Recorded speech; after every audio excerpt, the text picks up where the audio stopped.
Baru-baru ini tentara Israel dengan bangga mengibarkan bendera pelangi atau LGBT di wilayah Gaza. Diketahui bendera pelangi merupakan simbol cinta pada sesama jenis yang jelas bertentangan dengan aturan dalam agama Islam. Kabar ini lantas menuai kecaman dari pemerintah Hamas.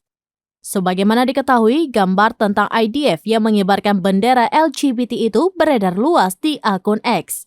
Salah satu tentara yang memegang bendera pelangi itu adalah Yoav Atzmoni. Pria berusia 31 tahun itu mengaku bangga bisa mengibarkan bendera pelangi di tengah perang melawan Hamas. Bendera itu bahkan bertuliskan atas nama cinta yang dia pamerkan sebagai perwakilan dari kelompok LGBTQ.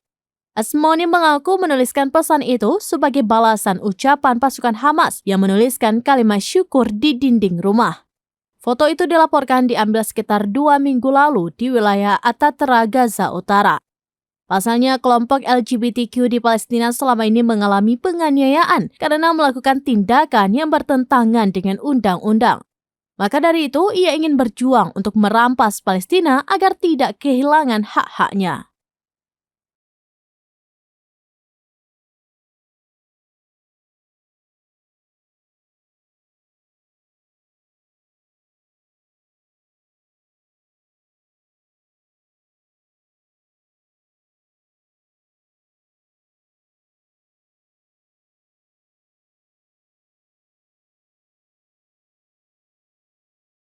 Demikian informasi terkini Syederalun, saksikan terus beragam informasi lainnya. Coba like dan share seluruh akun serambinews.com. Download Tribun X sekarang, menghadirkan lokal menjadi Indonesia.